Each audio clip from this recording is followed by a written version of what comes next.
आओ बादशाह। आओ टाइगर आओ।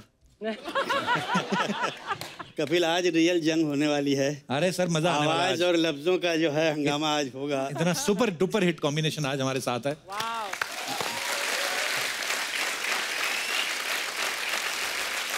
समीर साहब और शानुदा दोनों ही वर्ल्ड रिकॉर्ड होल्डर हैं, विनर हैं। तो कैसा लग रहा है आपको एक तीसरे वर्ल्ड रिकॉर्ड होल्डर के साथ?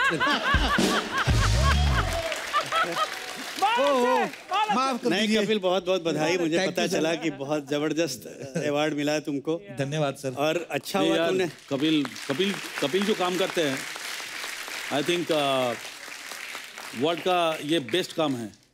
लोगों को हंसाना बहुत मुश्किल है।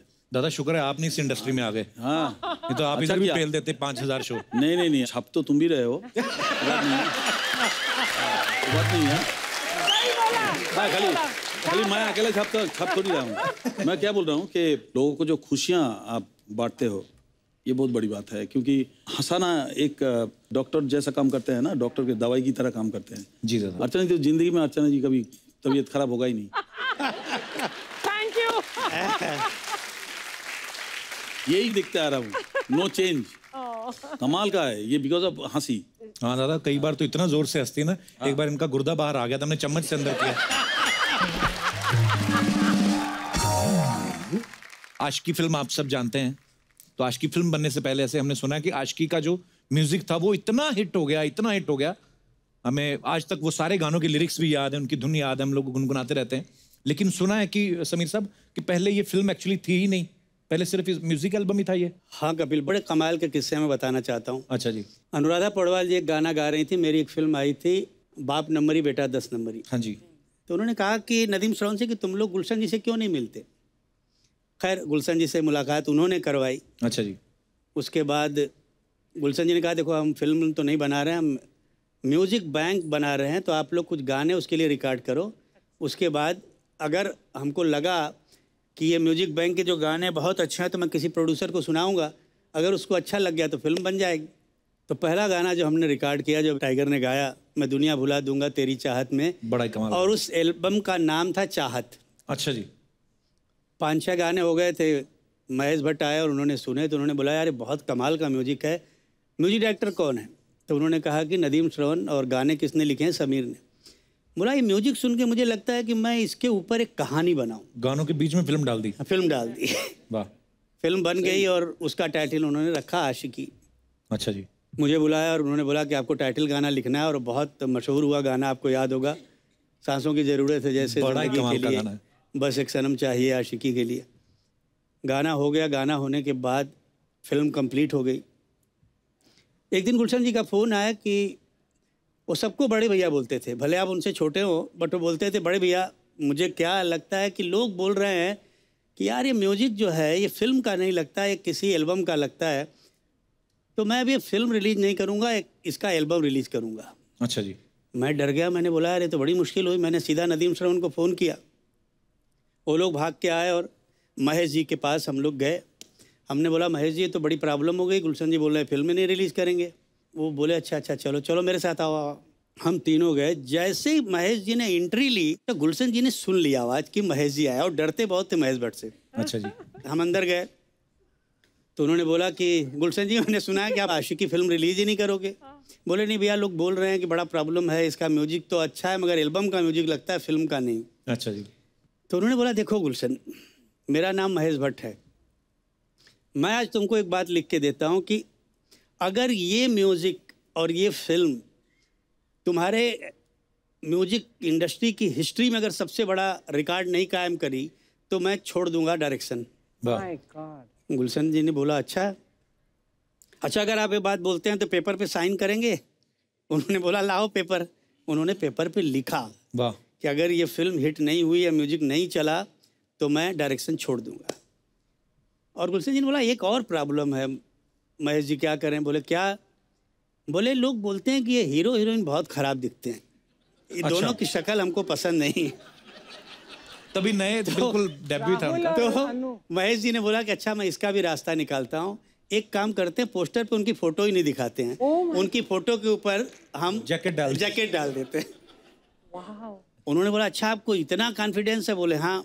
तो बोले अच्छा लीजिए। मैं भी इसके नीचे लिखता हूँ कि मैं ज़िंदगी में आज तक जितना प्रमोशन किसी फिल्म का नहीं किया मैंने, उससे ज़्यादा प्रमोशन इस फिल्म का करूँगा, एंड देन बिकम हिस्ट्री बन गई वाकई।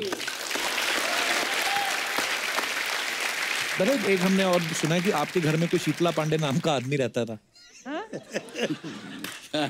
ये उनके बारे में कुछ बताएंगे? तुम पूरा रिसर्च करके आए हो। एक्चुअली समीर साहब का पहले नाम सुना कि शीतला पांडे था। मैंने सुना तो मुझे लगा यार शीतला पांडे मतलब ये कोई एस्ट्रोलॉजर है। आपका नाम शीतला पांडे था? अच्छा, तुम्हारा भी कोई टाइगर? दादा हमने सुना आपके घर में भी केदारनाथ भट्टाचार्य रहते थे। शीतला पांडे जी और केदारनाथ भट्टाचार्य बड़े सारे राज खुलने वाले हैं। और बड़ी कमाल की कहानी है। जैसा तुमने कहा कि करेक्ट, मेरा जो ओरिजिनल नाम था वो शीतला पांडे। क्यों नाम रखा गया, हमारे यहाँ गांव में अजीब किस्सा हुआ करता था। अगर जिस दिन आप पैदा हुए जी, उस दिन अगर कुछ हादसा हो गया तो आपका वो नाम रख दिया जाता था। जैसे हमारे यहाँ एक आदमी पैदा हुआ तो उस दिन झगड़ा बहुत हो गया गांव में। अच्छा जी। तो उसका नाम झगड़ू रख दिया। तो बोले वर्ल्ड कप जीता तो बोले उसका नाम कप रख दिया। तो बोले यार ये अजीब मुश्किल है। तो मेरी दादी, जब मैं पैदा हुआ तो मेरी दादी के सपने में वो शीतला माता आई थी। तो उन्होंने कहा कि इस बच्चे का नाम आप शीतला रख दो। अच्छा, रख दिया बचपन में, मुझे मालूम नहीं। जब मैंने पहली कविता लिखी तो मैंने उसके नीचे अपना नाम लिखा। तो जितने मेरे दोस्त थे बोले यार ये किसी शायर का नाम नहीं लगता है, बहुत सर का क्लर्क आदमी होगा, कोई बैंक में नौकरी कर रहा होगा, इसका नाम चेंज करो। फिर मैंने नाम चेंज कर दिया। तो मेरा घर में एक और पेट नेम है, मेरी आंटी जो है मुझे राजन बुलाती हैं। अच्छा जी। तो मैंने राजन रखा। फिर रिएक्शन आया कि यार ये बड़ा अजीब लगता है, किसी राजा महाराजा का नाम लगता है राजन। मतलब फिर मैंने उसमें से एक और वर्ड काट दिया। फिर मैंने अपने नाम के साथ लिखा शीतला पांडे राज। अच्छा जी। तो बोले ऐसा लगता है किसी सस्पेंस फिल्म में लिखने वाला राइटर है। फिर उसको हटा दिया। फिर मैंने देखा एक दिन एक नावल जो है, बहुत खूबसूरत नावल था, उसके नीचे उस राइटर का नाम समीर था। अच्छा जी। तो मुझे बहुत खूबसूरत लगा। तो मैंने बोला यार एक काम करता हूँ, मैं ये समीर नाम रख लेता हूँ। समीर नाम रख लिया। तो जब वो नाम लिख के मैंने कविता लिखी तो लोगों ने बहुत पसंद किया और तब से मेरा नाम समीर हो गया। वाह, क्या बात है। अरे समीर साहब का और लिखा हुआ गाना और शानुदा का गाया हुआ एक गाना है, परदेसी परदेसी जाना नहीं मुझे छोड़ के, राजा हिंदुस्तानी का ये गाना। ये गाने ने रेडियो स्टेशन से लेके रेलवे स्टेशन तक पैसा ही पैसा कमाया। ये सवाल अर्चना जी का था, कहते कि रेलवे स्टेशन से आपको कभी रॉयल्टी आई है? वो जो वो गाने का आपको मालूम नहीं है, वो गाना मेरे को धर्मेश दर्शन जी ने रिकॉर्ड कराया था। हाँ, मुझे अरे उसका इमोशन से तो मैं पागल हो गया था। धर्मेश गाना सिखाते सिखाते रो दिया 2 बार। वो इतना दुखी होता है, सानू जी इस जगह पे आप ऐसा इमोशन लगी।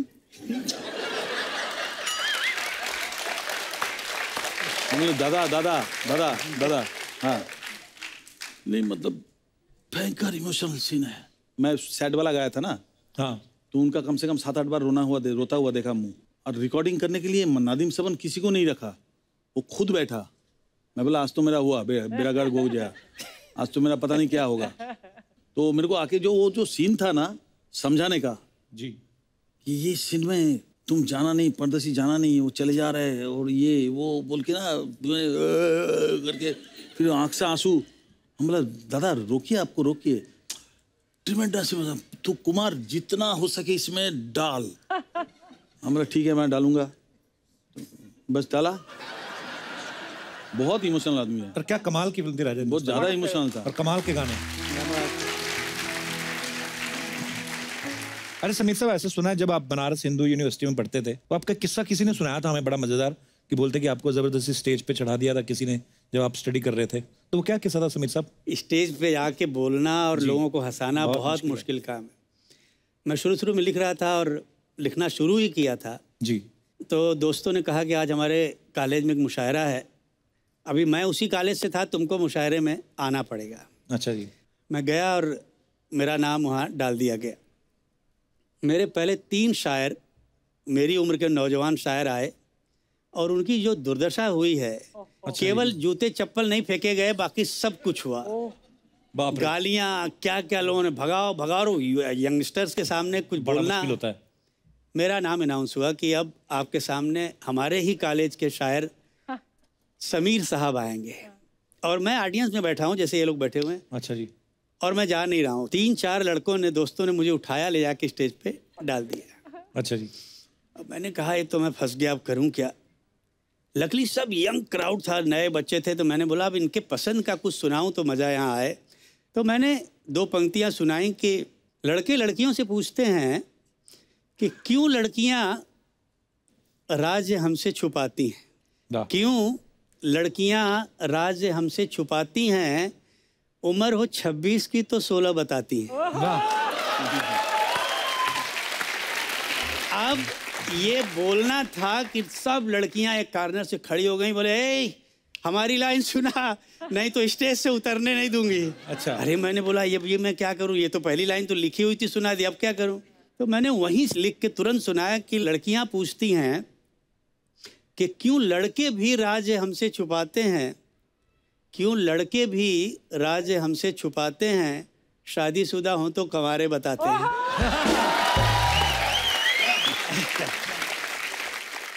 अभी क्या यहाँ शेरो शायरी में कुछ इसलिए लेके आया हूँ क्योंकि जहाँ अर्चना जी बैठी हैं वहाँ पे मैदान खाली है, तो मैंने कभी अगर मौका लगे शायद मैं भी क्योंकि मुझे तो कहीं इलेक्शन लड़ना नहीं है, मैं कोई पॉलिटिशियन एक अर्चना जी के ऊपर मैं एक चंद शेर, चुकी है हमारी बहुत पुरानी दोस्ती है। इरशाद। वो कौन है जो तेरे हुस्न पे फिदा नहीं। वाह, हाय हाय। वो कौन है जो तेरे हुस्न पे फिदा नहीं, वाह, मैं बोलता हूँ और कोई बोलता नहीं। क्या बात है, क्या बात है, वाह। शुक्रिया शुक्रिया शुक्रिया शुक्रिया। Thank you Sameer, thank you so much. क्या है कपिल, बात वही होती है जब आप दिल से कहो और दिल पे जाके असर करे। क्या बात है।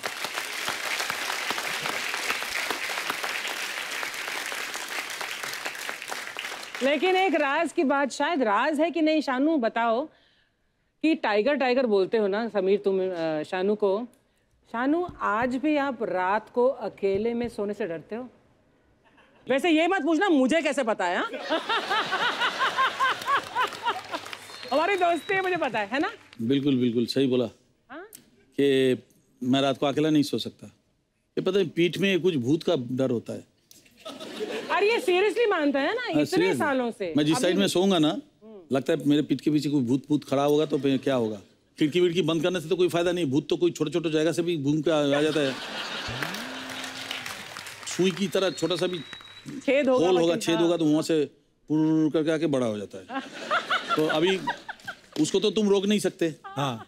तो मैं क्या करता हूँ कि कहीं भी जाता हूँ, या तो मेरे साथ कुट्टी सोता है। अच्छा, जो कीबोर्ड पे है। हाँ, ऑल ओवर अमेरिका या कहीं भी टूर कर रहा हूँ, ये सोता है, या तो मेरे साथ कोई भी जाता है, एक को पकड़ के मेरे साथ सुलाता हूँ। मुझे लगा इतने सालों बाद अब तो गया नहीं गया। ये है टाइगर।